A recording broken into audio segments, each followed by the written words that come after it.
तो कल हमने सीखा कि या उसे बोल्ड कर दें या उसके ऊपर एरो हेड लगा दें, लेकिन कुछ मैथमेटिक्स में हम ऐसे भी इसको करते हैं, बार बना देते हैं और समटाइम्स अंडरलाइन कर देते हैं। ये सारे तरीके वेक्टर्स को रिप्रेजेंट करने के हैं।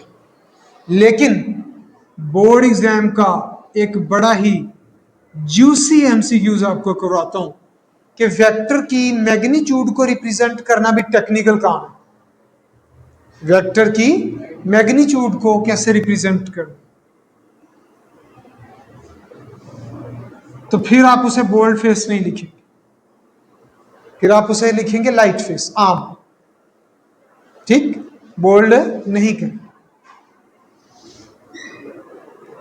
लाइट फेस लेटर होगा, बोल्ड नहीं होगा, या विदाउट एरोहेड।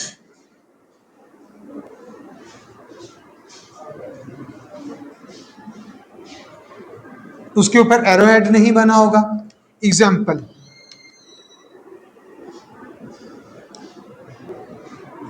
ये है तो एक्सेलरेशन का सिंबल, लेकिन क्योंकि ऊपर एरो नहीं बना हुआ इसलिए ये एक्सेलरेशन की मैग्नीट्यूड है, एक्सेलरेशन की।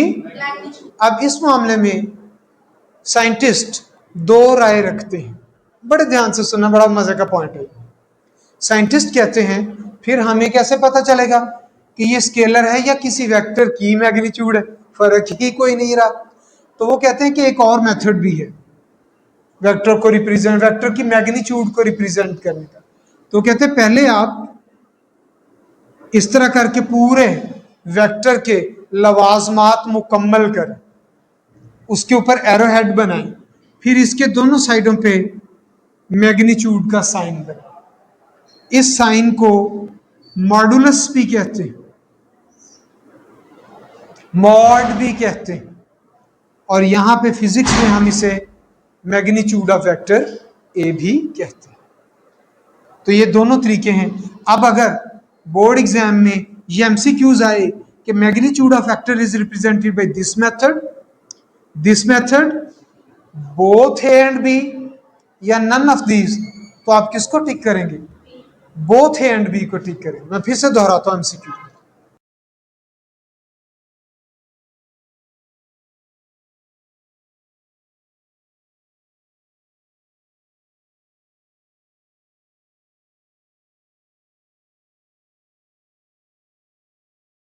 तो नॉन ऑफ दीज का ऑप्शन मैंने मेंशन ही नहीं किया।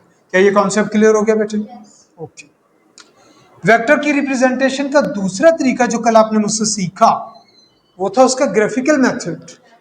भाई ग्राफिकल मेथड में क्या है? वेक्टर को टेढ़ी मेढ़ी लाइन से शो करना है या स्ट्रेट लाइन से शो करना है? स्ट्रेट लाइन, और उस स्ट्रेट लाइन के एक सिरे पे कुछ होना चाहिए, एरोहेड होना चाहिए। भाई आज उसी कहानी को आगे बढ़ाता हूं। ग्राफिकल रिप्रेजेंटेशन, वेक्टर को इस तरह रिप्रेजेंट कर, स्ट्रेट लाइन होनी चाहिए और एक तरफ क्या होना चाहिए? एरोहेड होना चाहिए। यही वजह है कि वेक्टर की एक साइड को टेल कहते हैं और एक साइड को हेड कहते हैं, और वेक्टर की लेंथ किसको शो करती है? मैग्नीट्यूड को शो करती है, और ये एरो हेड किसको शो करता है? डायरेक्शन को शो करता है। यही कुछ तो होता है एक वेक्टर के अंदर। क्या ये दोनों कॉन्सेप्ट्स क्लियर हो गए? जबरदस्त। आगे बढ़ते हैं भाई। हमारा नेक्स्ट टॉपिक है वेक्टर्स के कंपोनेंट्स बनाना, वेक्टर्स के टुकड़े करना, वेक्टर्स के पार्ट्स बनाना। तो पहले तो ये डेफिनेशन भी आपके लिए अच्छी होगी। वेक्टर्स के टुकड़े कर देने के प्रोसेस को कहते क्या है? रेजोल्यूशन। क्या कहते हैं? Resolution of vectors. तो हेडिंग बनाता हूं जी।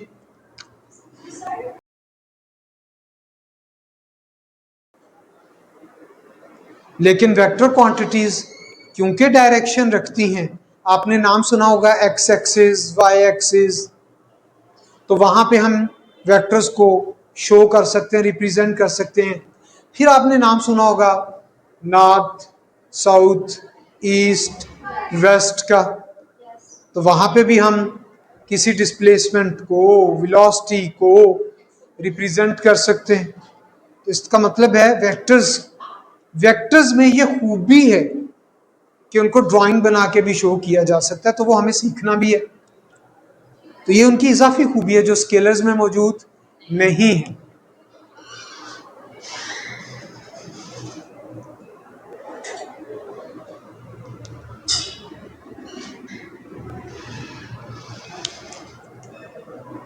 तो सबसे पहले सीखेंगे जी वेक्टर रेजोल्यूशन की डेफिनेशन।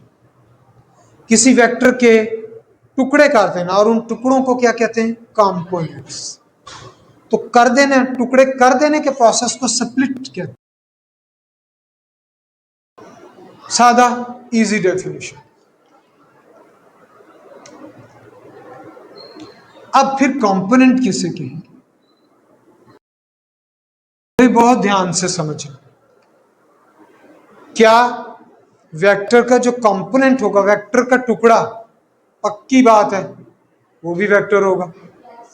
वेक्टर का टुकड़ा स्केलर नहीं होगा, वो भी क्या होगा? वेक्टर का टुकड़ा वेक्टर होगा। इसका मतलब है कंपोनेंट के पास भी मैग्नीट्यूड भी होगी, डायरेक्शन भी होगी। वेक्टर के कंपोनेंट के पास भी दोनों चीजें होंगी। हाँ, जिस वेक्टर के टुकड़े करेंगे, भाई बहुत अच्छे खुद, जिस वेक्टर के टुकड़े करेंगे उन टुकड़ों को मिला के आप दोबारा रिजल्टेंट बना सकते हैं, उसे हम एडिशन ऑफ वेक्टर्स कहते हैं, जो आपने प्रीवियस क्लास में हेड टू टेल रूल के टॉपिक में पढ़ा था। Is that so? आगे बढ़ते कंपोनेंट की डेफिनेशन करने जा रहे हैं जी।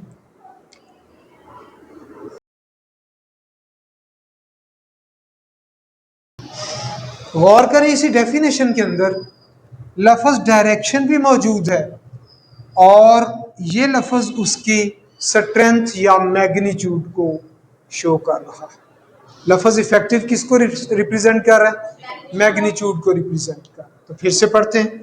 Part of vector effective in a particular, यानी किसी वेक्टर का पार्ट जिसकी डायरेक्शन भी हो और वो इफेक्टिव भी हो। लेकिन हम कुछ खास कंपोनेंट्स को यहां पे डिस्कस करेंगे।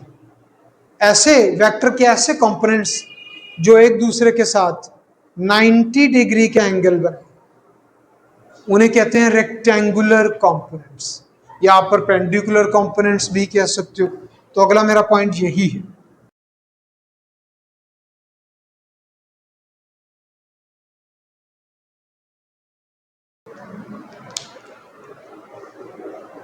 Components of a vector which are perpendicular to each other. लेकिन मेरे बच्चों, अगर तो एक्स वाई प्लेन है, ध्यान से सुनना, तो फिर दो कंपोनेंट्स होंगे, एक्स और वाई। लेकिन अगर एक्स वाई जी स्पेस है,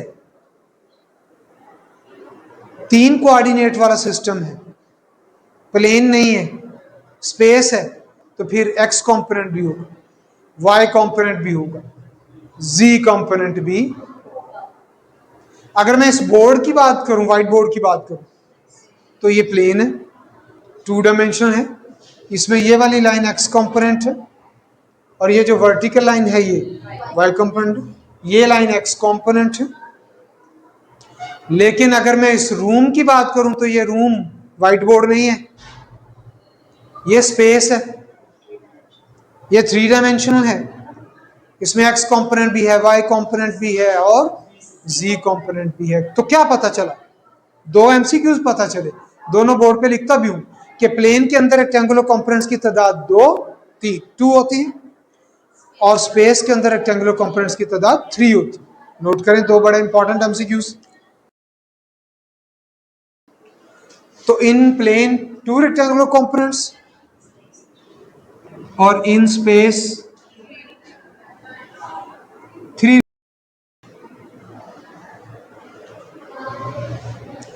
चले आप बताएं, अगर मैं रेक्टेंगुलर कंपोनेंट्स की बात ना करूं, सिर्फ कंपोनेंट्स की बात करूं, तो फिर उनकी तादाद कितनी होगी? तो इन्फिनिटी कंपोनेंट्स, अगर वो आपस में परपेंडिकुलर नहीं है तो आप किसी वेक्टर के जितने चाहे कंपोनेंट्स बना।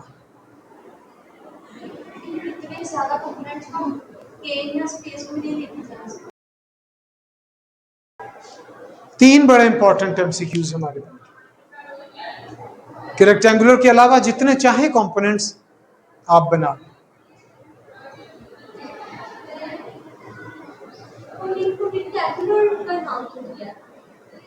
लफ्ज रेक्टेंगुलर को मीनिंग दे लें, आपकी प्रीवियस क्लास जो थी वहां पे रेक्टेंगुलर का लफ्ज की बजाय परपेंडिकुलर का लफ्ज था। रेक्टेंगल की डेफिनेशन आती है आपको? क्या डेफिनेशन? नहीं, सिर्फ यही नहीं, two of opposite sides are equal and all the four angles are 90 degree perpendicular. अब पता चल गया कि इसे रेक्टेंगुलर क्यों कहते हैं, क्योंकि ये कंपोनेंट्स आपस में 90 डिग्री का एंगल बनाते हैं। कंपोनेंट्स उनके बना सकते हैं वेक्टर्स के, मैं ऐड भी कर सकते हैं, क्या माइनस कर सकते हैं? बिल्कुल कर सकते हैं, वेक्टर सब्ट्रैक्ट में। लेकिन जो मैं एमसीक्यूज आपको बताने लगा था वो ये था कि एडिशन का उलट है रेजोल्यूशन, सब्ट्रैक्शन नहीं है। ये बड़ा मजे का एमसीक्यू, और बच्चे गलत भी करते हैं। बच्चे समझते हैं एडिशन का उलट है सब्ट्रैक्शन, जबकि यहाँ पे मैं आपको क्या बता रहा हूँ, एडिशन का उलट है रेजोल्यूशन। नोट करो।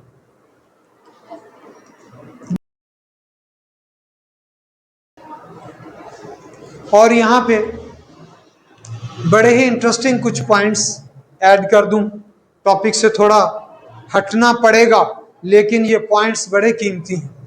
वेक्टर्स की कुछ किस्में, उनमें से बहुत सारी किस्में आपको आती भी हैं। बोर्ड पे नहीं लिखूंगा, व्यूवर्स कॉपी पेंसिल रेडी करो। अगर आपने नोट करनी है कीमती चीजें, जल्दी तैयार करो। आप में से बहुत सारों को ये चीजें पहले आती भी, लेकिन हम उनको सीखेंगे एक नए अंदाज। आपके क्वेश्चंस एंटरटेन किए जाए। पैरेलल वेक्टर्स, पैरेलल वेक्टर्स क्या डिफाइन करेंगे जी पैरेलल वेक्टर्स को? Vectors in same direction, vectors in same direction. Yes, ये मैं कहना चाह रहा था। तो वो आपस में एंगल क्या बनाएंगे? 0 degree. What is the angle between parallel vectors? 0 degree. एक वेक्टर यहां हो, एक वेक्टर वहां हो, एक वेक्टर यहां, एक वहां, लेकिन अगर उन दोनों की डायरेक्शन सेम है तो they are called parallel vector. एक वेक्टर छोटा है, एक वेक्टर बड़ा है, अगर डायरेक्शन सेम है they are called parallel vectors. Clear हो गया ये point? Parallel vectors along the same direction, 0 degree angle. यकीनन आप समझ गए होंगे कि अगली हेडिंग होगी एंटी पैरेलल वेक्टर्स। भाई जल्दी जल्दी काम की चीजें, कॉपी पेंसिल रेडी।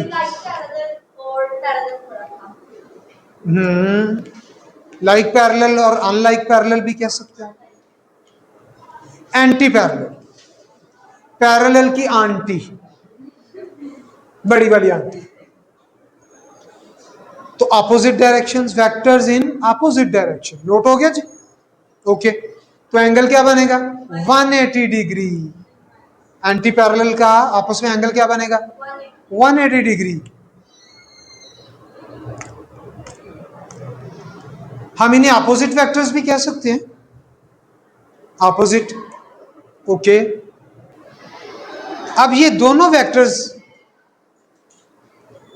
बड़े मजे का लफ्ज आने लगा, दोनों वेक्टर्स अगर एक ही लाइन पे वाक़या हो, यानी ये वेक्टर ए है और इसी लाइन के ऊपर एक लंबा वाला वेक्टर है बी है, इन्हें कहेंगे कोलिनियर वेक्टर्स। कोलिनियर वेक्टर्स, इनकी डायरेक्शन सेम भी हो सकती है, ऑपोजिट भी हो सकती है, पैरेलल भी हो सकते हैं, एंटी पैरेलल भी। अगर इनकी लाइन सेम है तो इन्हें कहेंगे कोलिनियर वेक्टर्स। भैया आगे आपको बहुत मजा आने वाला है अगले पॉइंट पे। व्यूवर्स ये पॉइंट नोट हो गया कोलिनियर वाला? आगे वाला पॉइंट जी, अगर मैं कुछ वेक्टर्स ऐसे ड्रॉ करूं कि उन सब की टेल्स एक जगह पे हो, बनाता हूं, पहले ड्राइंग बनाता हूं। Vector A, vector B, vector C, इन सब की टेल एक जगह पे है, इन्हें कहेंगे को इनिशियल वेक्टर्स। को इनिशियल, स्टार्टिंग पॉइंट जिनका सेम हो, को इनिशियल वेक्टर्स। मैं इसका डेली लाइफ एक्सपेरिमेंट करवाता हूं। आप क्लास में गए, एक चेयर बची थी, बच्चे थे 3। क्लास में गए, एक चेयर बची थी, बच्चे थे 3। एक बच्चे ने चेयर को इस तरफ खींचा, एक बच्चे ने चेयर को इस तरफ खींचा, खींचा फोर्स, तीसरे बच्चे ने उस तरफ खींचा, 3 फोर्सेस बन गई, लेकिन तीनों की टेल कुर्सी पे, चेयर पे। तो ये तीनों फोर्सेस वेक्टर क्या कहलाएंगे? को इनिशियल वेक्टर्स। हम डेली लाइफ एग्जांपल के साथ बात करें। यहां तक क्लियर हो गया?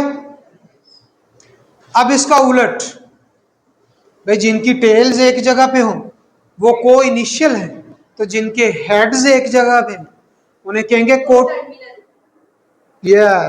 Terminal vectors.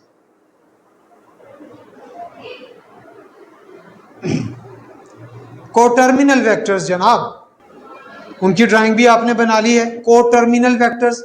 व्यूवर्स को चाहूंगा वो खुद अपनी कॉपी पे ड्राइंग बनाए कि 4 वेक्टर्स बनाए और चारों के हेड्स एक जगह पे हो।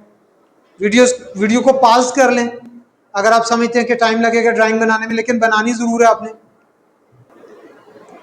अब अगली एग्जांपल, ये व्हाइट बोर्ड एक प्लेन है, इस प्लेन के ऊपर जितने मर्जी वेक्टर बनाए, जिस तरफ मर्जी उनकी डायरेक्शन, क्योंकि वो सारे एक प्लेन में हैं, तो आप उन्हें कहोगे कोप्लेनर वेक्टर्स।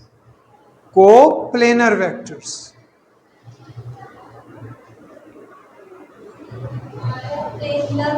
कोप्लेनर वेक्टर्स ऐसे वेक्टर्स जो एक प्लेन में लाई करते हैं। तो अगली वीडियो देखना ना भूलिएगा। यहीं से हम शुरू करेंगे अपना नेक्स्ट लेक्चर रेक्टेंगुलर कंपोनेंट्स के साथ।